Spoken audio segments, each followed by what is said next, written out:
This is chapter 5 of The Lake. Yesterday was tiring, yet here I am wide awake at 5 a.m. Below me, Kayla's deep breathing vibrates through the room. If I didn't love her, I'd throw something at her. No one is getting up anytime soon, and I'm bored. There is no rule about me leaving the cabin in the morning. I won't go far, just outside to see if anyone else is up. Besides, Kayla and Cora are still here. Twisting my body, I carefully climb down the ladder, holding my breath as if breathing is the part of my escape that could wake Kayla. I don't think a marching band could wake her this early. My feet touch the cool wood floor. I quietly change into my camp t-shirt and shorts and creep out of the room. The door creaks when it opens and I wince. I'm sure it doesn't do that during the day. After a quick head count, every camper is still in their bed. I leave the cabin. Even though the sun won't rise for at least another hour, it's not too dark. I pull my jacket on and walk down the few steps to the grass. Rebecca's up early again. She's sitting on the beach by the fire pit. She has a blanket around her shoulders and her eyes are fixed on the center of the lake. "Hey, are you okay?" I ask, walking toward her. She jolts and looks over her shoulder. "Hi, Esme. Yeah, I've just never been able to sleep late when I'm away from home." I sit on the sand and curl my arms around my legs. Me neither, apparently. "Nothing beats your own bed." "How come you're up so early?" I shrug. "I can't sleep. Excited, maybe?" I wish the hall was open so we could at least make coffee. Andy probably sleeps with the key on a chain around his neck. That gets a laugh out of her. He loves it here. He's not so bad, though. Rebecca seems like the type of person who would bite her tongue so that she doesn't end up in the middle of any kind of conflict.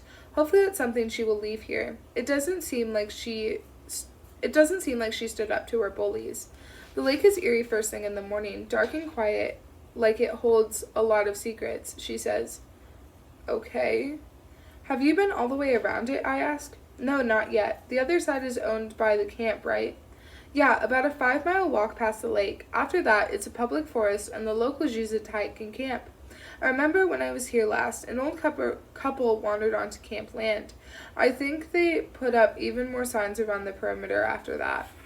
The land is far too big to put a fence around, so signs are necessary."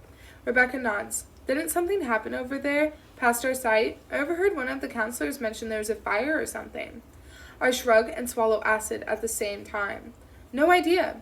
"So, Esme," she sits straighter, "tell me more about you. What's the plan after college?" "I'd love to be a journalist. I love the hustle and going out on the hunt for stories." Her light eyes watch me carefully. "But you seem too honest to do that." I laugh and hope it sounds normal. I want to write facts. There are still some news outlets that do that, and probably 4 times as many that don't. You might be the first." I raise my eyebrows. "You don't like journalists?" Rebecca turns away, her eyes settling back on the middle of the lake. "I don't like lies." "What's your plan, then?" She blows out a breath. "I wanted to swim in college." "Not anymore?" Shaking her head, she replies, "No, now I don't know what I'll do." "What made you change your mind?" She hesitates. "I didn't get a scholarship. I like where I'll be going, but there's no chance for swimming. I'm going to take all the classes I can and see what I like." "That's cool. You can go wherever your heart takes you." "Do you have siblings?" she asks. "I only have a brother." "I'm an only child, but Kayla feels more like a sister than a friend." "Well, you're not missing much. Don't you get along with your brother?" "We do anything for each other, but he's 28, so we don't have a lot in common." "I always wanted a protective older brother." Rebecca scoffs. "Trust me, you don't. Hey, do you think Tia's going to make us sneak out tomorrow?" "She can't make you do anything, but I think we're going next week. We need a couple of nights to figure out what happens after lights out, make sure no one sees us breaking out."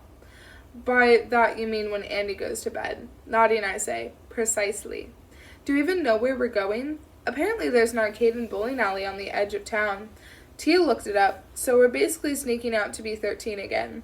With a soft giggle, Rebecca stands. "Andy is up." I follow her gaze over my shoulder. Andy walks from the staff cabin where he has a room next to the food hall. "Excuse me." His step falters as he spots us. "Rebecca, Esme, what are you doing out here?" I stand and head toward him. Rebecca follows, staying a step behind me. "Neither of us could sleep. Do you need us to do anything?" He nods. "I could use some help getting set up for breakfast," he says as he lets us into the hall. "That's in 2 hours. This summer could pass very slowly if I keep getting up before the sun. Though I like the peace first thing. The lake is quiet like it's sleeping. The key is returned to his pocket, not around his neck then. I wonder where he keeps it at night. In his shorts? I'd love to be able to get in a late night snack, but the thought of going through his shorts is nasty. They're a little shorter and tighter than they need to be. Ew. Rebecca and I begin to bring tubs of cereal into the dining hall. There will be pastries too, but we don't need to get those out until closer to 8. Andy hums as he works and pushes one hand through his red hair. I was impressed with how you both performed yesterday. You made your groups feel welcome. Were there any issues last night? Homesickness? Nothing, Rebecca replies. I've never seen anyone fall asleep so fast, I say.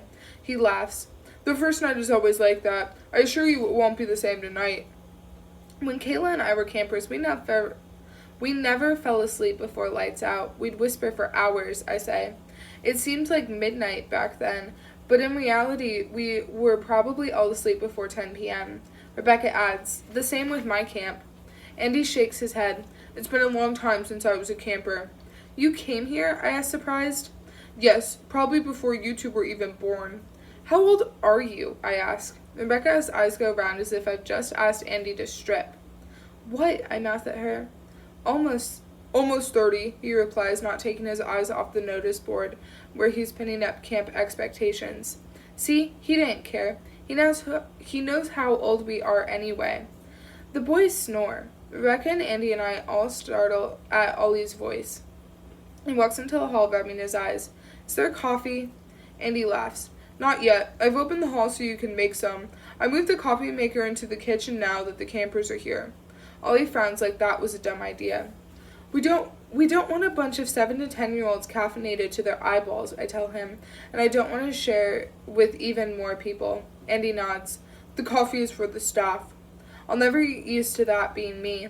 Please hurry, I tell Ollie. I'm dying for coffee. Well, if your life depends on it, he says, smirking at me as he walks past. His eyes are playful, and I turn away before I blush brighter than the bottles of ketchup on each table. Rebecca's gaze moves between me and Ollie.